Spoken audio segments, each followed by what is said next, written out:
அனைவருக்கும் வணக்கம். நாங்கள் இன்றைக்கு எக்ஸலில் பார்க்க போகிறது இன்னும் ஒரு எக்ஸசைஸ். அதாவது இஎம்ஐ செக் டேபிளில் காணப்படுற கேள்வியை நாங்கள் ப்ரீவியஸான டியூட்டோரியலில் பார்த்துருக்குறோம்.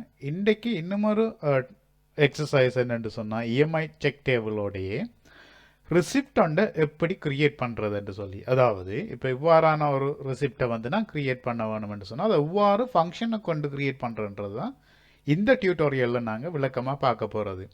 இது இந்த கேள்வி என்னென்னு சொன்னால், குறிப்பிட்ட இந்த இஎம்ஐ செக் வித் என்ற செக்ஷனுக்குள்ளே இருக்கிற ஸ்டாஃப் ஐடிக்குள்ளே நாங்கள் ஸ்டாஃப் ஐடியை டைப் பண்ணிவிட்டு அதே போல் செட்டில்மெண்ட்டுக்குள்ளே வந்து செட்டில்மெண்ட் மந்தையும் வந்து நாங்கள் டைப் பண்ணினோம்னு சொன்னால் எனக்கு குறிப்பிட்ட ரிசிப்டில் வந்து இங்கே காணப்படுற மாதிரி வர வேணும். அதாவது நேம் வர வேணும், லோன் அமௌண்ட் வர வேணும், இஎம்ஐ எப்போ பே பண்ணுறாரு உதாரணம் இன்றைய டேட் வர வேணும், செட்டில்மெண்ட் மந்த் எத்தனையாவது மாதத்துக்கான செட்டில்மெண்ட் இதுன்னு சொல்லி வர வேணும், அதே போல் இஎம்ஐண்ட அமௌண்ட் வேற வேணும், பிரின்சிபல் அதில் எவ்வளவு ரிகவர் பண்ணப்பட்டிருக்குன்னு சொல்லியும் இன்ட்ரெஸ்ட் எவ்வளவு ரிகவர் பண்ணப்பட்டிருக்கு அப்படின்ட்டு சொல்லியும் குறிப்பிட்ட இந்த ரெசிப்டில் வர வேணும். ஸோ இவ்வாறான ஒரு கேள்வி எங்களுக்கு இருக்கிற சந்தர்ப்பத்தில் அதுக்கு நாங்கள் எப்படி ஃபங்க்ஷன் பண்ணலாம்ன்றது தான் இந்த எக்ஸசைஸில் தெளிவாக பார்க்க போகிறது. ஓகே, எக்ஸசைஸுக்குள்ளே போகலாம். இங்கே நான் ஒரு டேபிளை டிசைன் பண்ணி எடுத்திருக்கேன் குறிப்பிட்ட அந்த எக்ஸசைஸை செய்கிறதுக்காக. இதில் வந்து நான் என்ன செய்யணும்னு சொன்னால், முதலாவது குறிப்பிட்ட ஏரியாவை தெரிவு செய்துட்டு அதை மர்ஜ் பண்ணிக்கொள்ள வேணும். ஸோ இங்கே நான் மர்ஜ் பண்ணி எடுத்துட்டேன். இப்போ இதில் வந்து நாங்கள் ஃபங்க்ஷன் எழுத வேணும்னு சொன்னால், ஃபங்க்ஷன் எழுத முதலாவதாக நாங்கள் அந்த டேபிளில் இருக்கிற லாஜிக்கை விளங்க வேணும். இதில் என்ன லாஜிக் இருக்குன்னு சொல்லி பார்த்தீங்கன்னா, நேம் இருக்குது, ஆனால் நேமுக்கு முன்னால் நேம்ன்ற ஒரு டைட்டில் இருக்குது, லோன் அமௌண்ட் இருக்குது, அதுக்கு முன்னால் லோன் அமௌண்ட்ன்ட்டு ஒரு டைட்டில் இருக்குது. ஸோ இதெல்லாம் நாங்கள் குறிப்பிட்ட ஒரு செல்லுக்குள்ளே ஒன்றன் கீழ் ஒன்றை கொண்டு வர வேணும்ன்றது தான் இங்கே இருக்க ட்ரிக்கு. ஸோ இதுக்கு வந்து நான் எழுதியிருக்க ஃபங்க்ஷனை பார்த்தீங்கன்னு சொன்னால் உங்களுக்கு ஈஸியாக விளங்கிக் கொள்ளக்கூடியதாக இருக்குது. ஒவ்வொரு ஃபங்க்ஷன் எழுதியிருக்கேன். அதாவது இப்போ குறிப்பிட்ட இந்த டேபிளில் பார்த்தீங்கன்னு சொன்னால், இப்போ ஃபர்ஸ்ட்டுக்கு டபுள் கோட்டேஷன் மார்க்குள்ளே வந்து நேமை டைப் பண்ணி எனக்கு ஒவ்வொரு நேம் அங்கே டிஸ்பிளே ஆக வேணுமோ அப்படி டைப் பண்ணிவிட்டு அதோட என்ற குறிப்பிட்ட இந்த சைனை போட்டு அடுத்த ஃபங்க்ஷனை நாம் வந்து ஸ்டார்ட் பண்ணி ஃபங்க்ஷன் என்ன செய்ய வேணுமென்று எழுதிட்டு திரும்ப இன்னும் ஒரு எண்டை போட்டிருக்கோம். ஸோ இது வந்து என்ன செய்யுதுன்னு சொன்னால், இந்த எண்ட் வந்து ஒன்றுக்கு ஒரே லைனில் நாங்கள் ஒன்றுக்கு மேற்பட்ட ஃபங்க்ஷனில் ஆட் பண்ணி போகிறதுக்கு இந்த எண்ட் சைனை வந்து எக்ஸலில் பாவிக்கலாம்.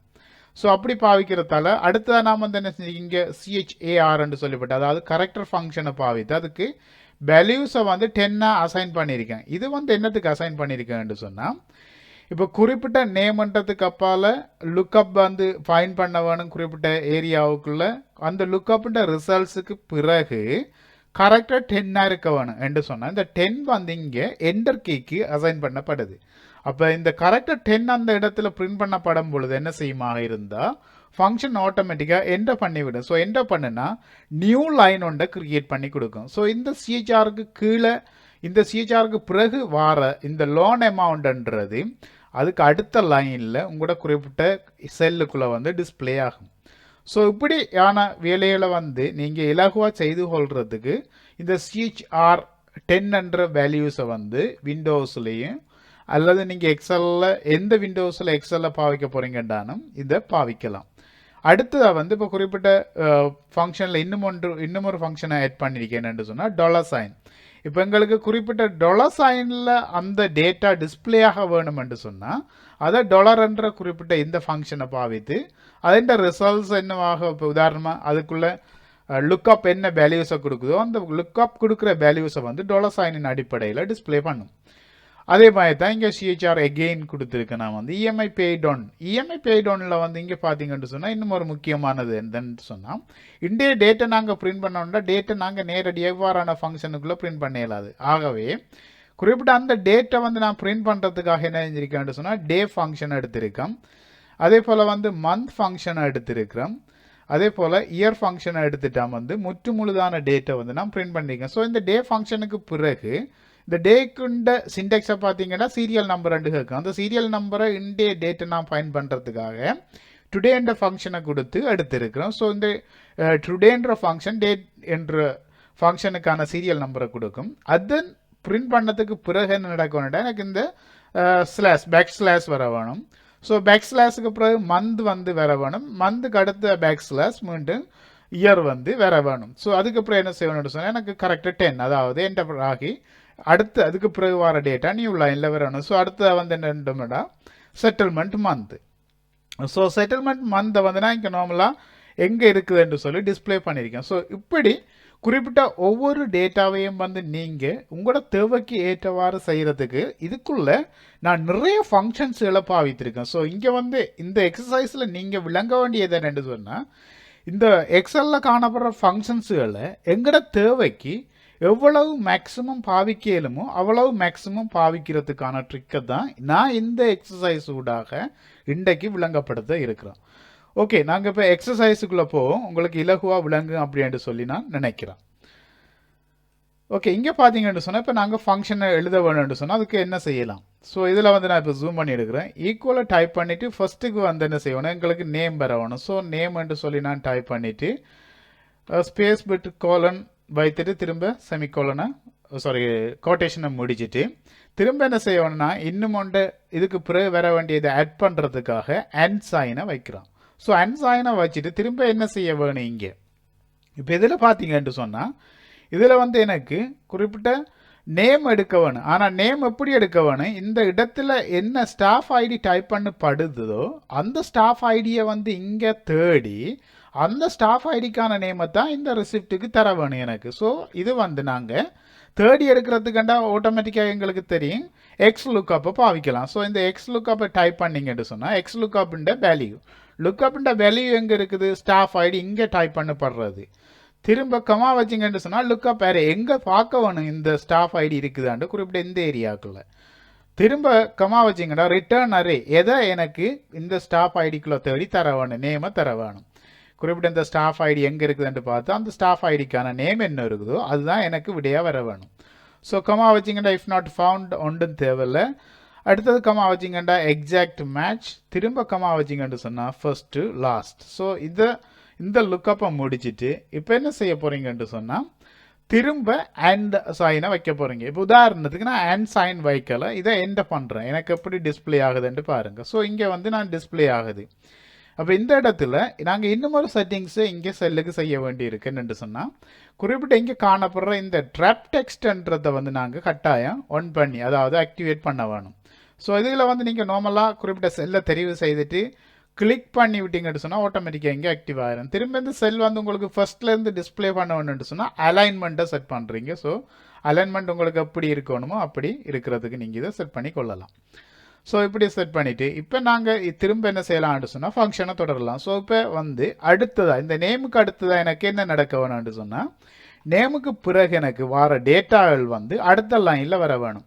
ஸோ அப்போ அதுக்கு நாங்கள் என்ன செய்ய போகிறோம், அண்ட் இன்னும் ஒரு ஃபங்க்ஷன் CHARF டைப் பண்ணிவிட்டு ப்ராக்கெட்டுக்குள்ளே வந்து நம்பர் 10 அந்த அஸ்கி வேல்யூ வந்து நீங்கள் நம்பர் 10 கொடுத்து விட்டீங்கன்னு சொன்னால் ஆட்டோமேட்டிக்காக அது என்ட பண்ணும். திரும்ப இன்னும் அந்த CHARக்கு அப்புறம் ஆட் பண்ணுறதுக்கு திரும்பவும் அண்ட் சைன்.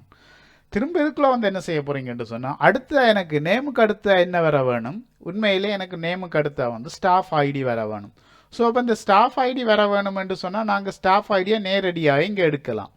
ஸோ அதுக்கு வந்து என்ன செய்யலாம்னு சொன்னால் டபுள் கோட்டேஷன் மார்க்குக்குள்ளே ஸ்டாஃப் ஐடின்னு சொல்லி டைப் பண்ணிவிட்டு திரும்ப என்ன செய்யலாம்னு சொன்னால் நீங்கள் அண்ட் சைனை வைத்து திரும்ப இங்கே வந்து நார்மலாக உங்களுடைய இந்த செல்லில் வந்து கிளிக் பண்ணி விட்டீங்கன்னு சொன்னால் இங்கே ஸ்டாஃப் ஐடியை தந்துடும். ஸோ இதுக்கு பிறகு வந்து என்ன செய்யணும், எனக்கு புது லைன் உருவாக்கணும். இதே மாதிரி நீங்கள் கம்ப்ளீட்டாக உங்களுக்கு என்ன தேவையோ அதை இவ்வாறு தொடர்ந்து செய்து கொண்டே இருக்கலாம். இப்போ இதை வந்து நான் முடிச்சுட்டு இங்கே என்ன பண்ணேன்னு சொன்னால் இப்போ பார்த்தீங்கன்னா உங்களுக்கு ஆட்டோமேட்டிக்காக விளங்கி கொள்ளக்கூடியதாக இருக்குது என்ன நடக்குதுன்னு சொல்லி.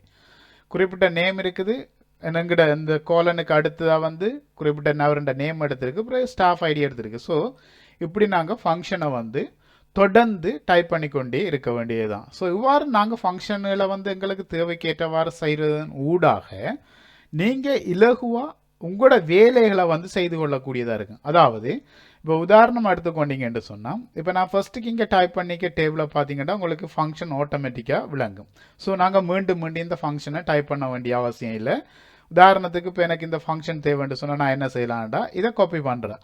இந்த ஃபங்க்ஷன் அவ்வளோவையும் காப்பி பண்ணிவிட்டு எனக்கு அங்கே என்ன தேவை இருக்குதோ அந்த தேவைக்கு ஏற்றவாறு நான் செய்து கொள்ளலாம். அல்லது இந்த டேபிளில் வைத்து எங்களோட வேலையை செய்து பார்க்க போறீங்கடா. உதாரணமாக இப்போ ஃபங்க்ஷன் எழுதி முடிச்சதுக்கு பிறகு இந்த இடத்துல ஸ்டாஃப் ஐடியை டைப் பண்ணுறீங்க. உதாரணத்துக்கு 500 103 அப்படின்ட்டு சொல்லி 500 103 டைப் பண்ணிங்கன்னா அவருடைய இஎம்ஐயை பார்க்கலும் பிரின்சிபல் எவ்வளவு இன்ட்ரெஸ்ட் எவ்வளவுன்னு சொல்லி பார்க்கலாம். அதே போல் அவருக்கான ரிசிப்டிலையும் வந்து முழு விவரத்தை பார்க்கக்கூடியதாக இருக்கும்.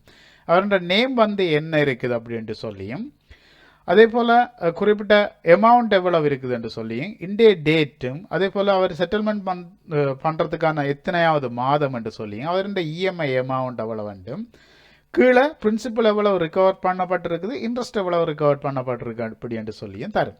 ஓகே, இதே போல் நான் அடுத்த டியூட்டோரியலில் இன்னும் ஒரு எக்ஸசைஸை கொண்டு வர போகிறோம். அதாவது என்னென்னு சொன்னால் பெய்டு இன்ஃபோ. இப்போ உதாரணமாக முதலாவது மாதத்துக்கு பே பண்ணினாரு அப்படின்ட்டு சொன்னால் இங்கே எனக்கு மாதம் வந்து ஒன்றுன்னு சொல்லியும் பெய்டு எஸ் அல்லது நோ. இப்போ பெய்டுன்னு சொன்னால் எஸ் என்று சொல்லியும் வேற வேணும். ஸோ இதை நாங்கள் செய்கிறதுக்கு குறிப்பிட்ட இவ்வாறு டேட்டாவை என்டர் பண்ணிவிட்டு ஓகேன்ற ஒரு பட்டனை போட்டு அந்த பட்டனில் கிளிக் பண்ணால் எனக்கு இங்கே வர வேணுமன்றது தான் அடுத்த எக்ஸசைஸில் நாங்கள் பார்க்க போகிறதா இருக்கு. ஓகே, இன்றைக்கு நாங்கள் பார்த்த இந்த டியூட்டோரியலில் இருக்கிற விடயங்கள் உங்களுக்கு மிக தெளிவாக விளங்கி இருக்குன்னு நினைக்கிறேன்.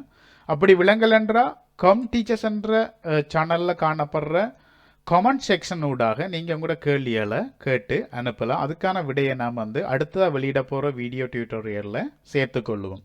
இந்த டியூட்டோரியலை பார்த்தமைக்கு நன்றி. மறக்காமல் இந்த சேனலை சப்ஸ்கிரைப் பண்ணி அதில் காணப்படுற பெல் பட்டனை அழுத்தி வைங்க. நான் அடுத்ததாக வெளியிட போகிற வீடியோக்கள் மிகவும் பிரயோசனமானது உங்களுக்கு வந்து கிடைக்கும். இந்த டியூட்டோரியலை பார்த்தமைக்கு மீண்டும் நன்றி. Thank you so much.